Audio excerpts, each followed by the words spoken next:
Alright guys, there's a report yesterday, I'm just not reading it, where Variety interviewed Sony Pictures chief Tony V. I don't know how to say that man's last name, so yeah. Anyway, they interviewed him and he said that the door is closed on Spider-Man returning to MCU for the moment. Let's read the article for a second. Fans holding out hope that Spider-Man might be returning to the Marvel Cinematic Universe will be disappointed to hear that for the moment the door is closed, according to Sony Pictures Chairman and CEO Tony V. Speaking at Variety's Entertainment and Technology Summit, V cryptically added that it's a long life, implying that perhaps in the distant future the web-slinging hero might swing his way back to the Disney-owned company. Vincey insisted that there is no ill will between Sony and Marvel. After the two failed to reach an agreement, nice typo there. After the two failed to reach an agreement on financing terms for upcoming Spider-Man movies, effectively removing Tom Holland's Spider-Man from the Marvel fold in terms of both future standalone and team-up features. However, he also did acknowledge the fan backlash to the news, saying that it has been an interesting couple of weeks for the studio. Vincey pointed to Marvel boss Kevin Feige being stretched incredibly thin, with new additions coming to the MCU as one of the reasons behind the breakdown in talks. We had a great run with Feige on Spider-Man movies, the Sony chief said. We try to see if there's a workaround, there's a way to work it out. The Marvel people are terrific people. We have great respect for them, but on the other hand, we have some pretty terrific people of our own. Kevin didn't do all the work. Now that one of its biggest properties is back solely in its hands, Vincey said that Sony plans to launch its own universe using the vast array of Spider-Man characters. The studio is in production on a second Venom film, a picture based on character Morbius, and 5 or 6 TV series. Why? Whatever. And Sony Amazon series The Boys, as evidence that Sony is fully capable of hitting the mark on the superhero front. Spider-Man was fine before the event movies. No, it wasn't.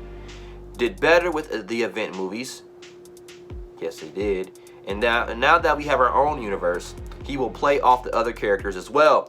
Vincey said, "I think we're pretty capable of doing what we have to do here." Many have expressed the hope that Spider-Man might still remain in the MCU, with Marvel stalwart Jon Favreau commenting during his keynote conversation at the Entertainment and Tech Summit that the split is not for lack of trying.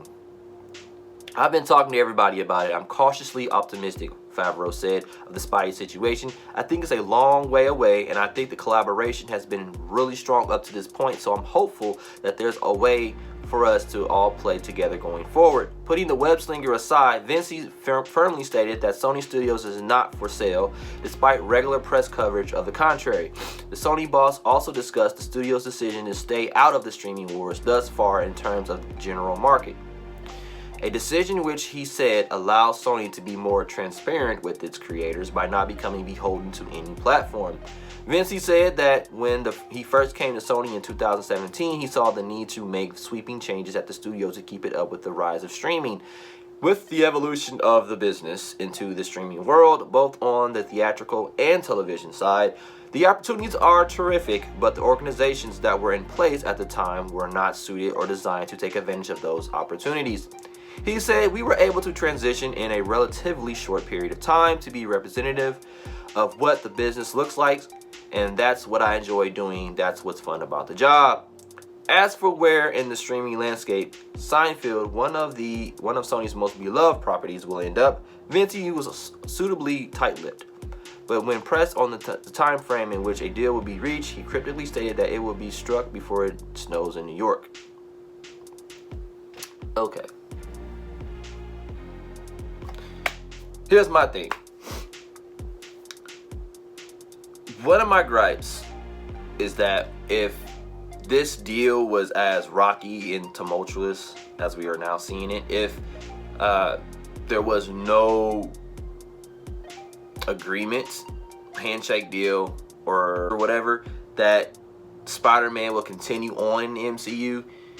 I don't know why they pushed to make him more of the focal point, to take Iron Man's spot as the face of the MCU. I don't understand why they put him in that position if this was a likely outcome. I think it was a misstep, and now you have these potential huge gaping plot holes. Now that you can't reference Spider-Man and his efforts in any of the upcoming Marvel properties and projects. You can't reference the Edith glasses. You can't reference none of that. You can't reference his identity being brought out in the MCU. I mean, you can do something in Sony. It's going to be interesting to see what they do. But it creates all these problems. And if this, and Feige is a brilliant man of foresight, I just don't see why you would take this gamble, though, if there was no guarantee that Sony would re-up this sharing arrangement. I also have long suspected, though, from the moment that this deal was announced, that Sony was just taking notes of how Disney Marvel did things, and take those things that they've learned and apply it to their own universe that they always wanted to do. And a lot of people argue that Sony is capable of creating their own universe, and I'm not arguing that. They can create their own universe. They've done it. They've tried plenty of times. However, they say that they point to Venom as a reason for the success because it made $800 million. My thinking on that is that the reason why Venom made so much is because people were wanting him to enter into the MCU. I know Sony wanted him to do that too, but people were just hoping that supporting the Venom movie, and this is my theory, by the way, that he would be able to be brought into the MCU. They've changed the rating of Venom to be PG enough for it to be assimilated into the MCU. Ultimately, that didn't happen, but I firmly believe that's why Venom did so well. Into the Spider-Verse was an animated film, and I know a lot of people say, well, Sony made that, but that's different. I mean, that's animation. Animation is a lot different from live action. All right, just look. DC has some amazing animated films. Amazing. The live action films, they've been okay. I will say, like, the Dark Knight trilogy is one of the greatest. The first couple Superman films, you know, Christopher Reeve's version, and then you have, I didn't really care for Man of Steel. I thought it was too dark for Superman. I thought that he was too wimpy, for lack of a better term, especially in Batman versus Superman, but whatever. But DC has started to right the ship a little bit with Aquaman. I haven't seen it though. I've heard a lot. You know, I'm going by critics what they're saying. But I have seen Wonder Woman. I did enjoy Wonder Woman. I thought it was a great movie. It's probably one of the better DCEU movies. And then I saw Shazam recently, and I really enjoyed Shazam. So they did that. But historically, DC have always knocked it out of the ballpark with their animated films and their shows. Whereas with Marvel, they've been killing it, obviously, with their movies. Their animated movies, no, I can't really watch their animated movies. So there's that.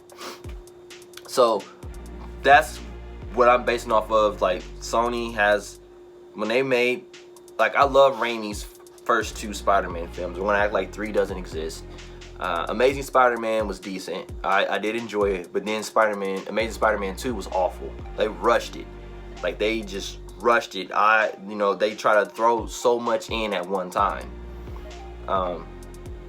But with that being said, though, like, I don't know.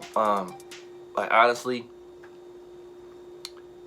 I mean, they can try to tell a very, very, very, very self-contained Spider-Man movie, Spider-Man 3, but I'm gonna be honest, like, I'm really not interested, because we've been, in like these last few years, we've been invested in Spider-Man inside the MCU and enjoyed that, and we're very interested in seeing him grow from high school to eventually college to eventually becoming an adult Spider-Man, and interacting with the, you know, the evolving Avengers roster. Like I was really looking forward to that. Right now, it's not likely. I am still confident that they'll come forward. I think the main thing that's going to change Sony's mind is if the fans don't support their versions of their Spider-Man universe. I believe that there's a lot of people that won't support it.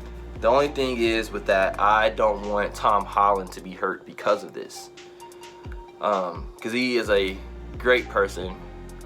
He's an amazing Spider-Man. He, pun intended.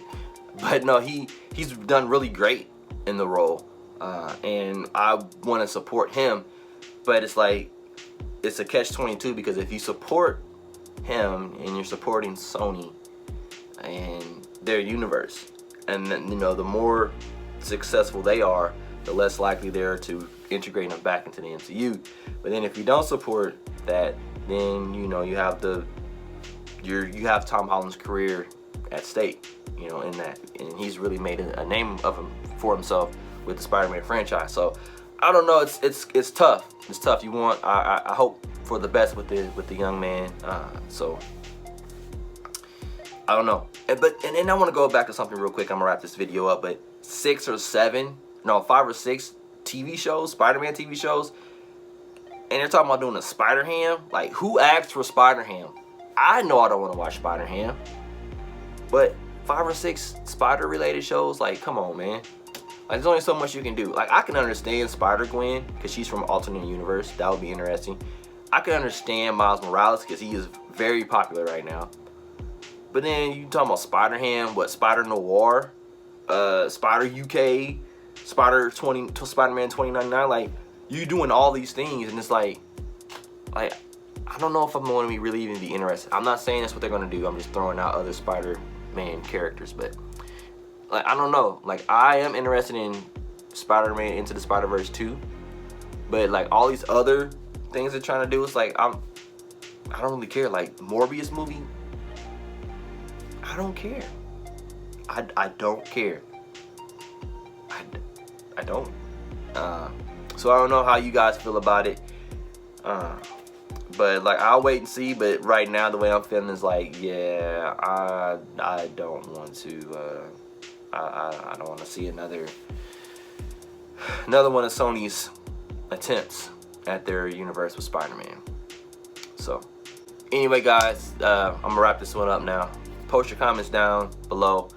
I'd love to discuss with you what you think, your theories, your feelings about it. It's a very sad day for MCU fans, but we have a lot to look forward to too, because, you know, the X-Men's coming, Fantastic Four is coming, Deadpool's coming, so there's a lot to look forward to. But it sucks that we got this taste of Spider-Man, a great rendition of Spider-Man in the MCU, and now he's gone. So, all right, I'm done rambling, and I'll see y'all later.